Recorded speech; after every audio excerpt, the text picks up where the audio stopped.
ಇನ್ನು ಬೆಂಗಳೂರು ಗ್ರಾಮಾಂತರ ಕ್ಷೇತ್ರದ ಕಾಂಗ್ರೆಸ್ ಅಭ್ಯರ್ಥಿ ಡಿಕೆ ಸುರೇಶ್ ಭರ್ಜರಿ ಪ್ರಚಾರದಲ್ಲಿ ತೊಡಗಿದ್ದಾರೆ. ನಾಗರಭಾವಿ ವ್ಯಾಪ್ತಿಯಲ್ಲಿ ಭರ್ಜರಿ ಮನೆ ಮನೆಗೆ ಭೇಟಿ ಕೊಟ್ಟು ಇವತ್ತು ಪ್ರಚಾರವನ್ನು ನಡೆಸಿದ್ರು. ಮನೆ ಮನೆ ಭೇಟಿ ವೇಳೆ ಪಟಾಕಿ ಸಿಡಿಸಿ ಅವರನ್ನ ವೆಲ್ಕಮ್ ಕೂಡ ಮಾಡಿಕೊಳ್ಳಲಾಯಿತು. ಇಲ್ಲಿವರೆಗೂ ಮಾಡಿದ ಅಭಿವೃದ್ಧಿ ಕೆಲಸಗಳು, ಮಾಡಬೇಕಾದ ಕೆಲಸಗಳ ಬಗ್ಗೆ ಭರವಸೆಯನ್ನ ಕೊಟ್ಟರು. ಪಾಪರೆಡ್ಡಿಪಾಳ್ಯ, ಕೆಬ್ಬಹಳ್ಳ, ಬಕಾಸುರ ಬಂಡಿ, ಹಲಗೆ ವಡೆಯರಹಳ್ಳಿ ಸೇರಿದಂತೆ ಹಲವು ಭಾಗದಲ್ಲಿ ಮನೆ ಮನೆಗೂ ಹೋಗಿ ಮತಯಾಚನೆ ನಡೆಸಲಿದ್ದಾರೆ.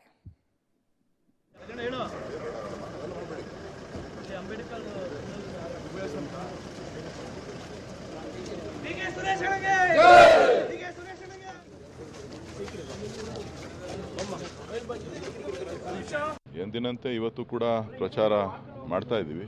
ಸೊ ಬೆಂಗಳೂರು ನಗರದಲ್ಲಿ ಇವತ್ತು ಕೆಲವು ಭಾಗಗಳಲ್ಲಿ ಮನೆ ಮನೆ ಭೇಟಿ ಮಾಡುವಂಥ ಕೆಲಸ ಇಟ್ಕೊಂಡು ಸಂಜೆ ಪಬ್ಲಿಕ್ ಮೀಟಿಂಗ್ಸು, ಕಾರ್ನರ್ ಮೀಟಿಂಗ್ಸನ್ನು ಮಾಡುವಂಥ ಯೋಜನೆಯನ್ನು ಇಟ್ಕೊಂಡು ಈ ಭಾಗದ ಅಭಿವೃದ್ಧಿ ವಿಚಾರ, ಸಂಘಟನೆ ವಿಚಾರ ಇವೆಲ್ಲವನ್ನು ಇಟ್ಕೊಂಡು ನಾನೇನು ಕೆಲಸ ಮಾಡಿದ್ದೀನಿ ಇದನ್ನು ಮತಯಾಚನೆಯನ್ನು ಮಾಡ್ತಾ ಇದ್ದೀನಿ.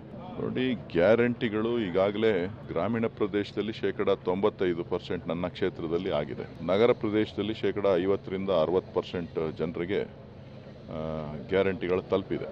ಸೊ ಒಟ್ಟಾರೆ ಬೇರೆ ಬೇರೆ ರೀತಿಯಲ್ಲಿ ಒಬ್ಬೊಬ್ಬರು ಒಂದೊಂದು ರೀತಿಯಲ್ಲಿ ಪ್ರಯೋಜನವನ್ನು ಪಡ್ಕೊಂಡಿದ್ದಾರೆ. ಸೊ ಅದನ್ನು ಸ್ಮರಣೆ ಮಾಡ್ತಾರೆ.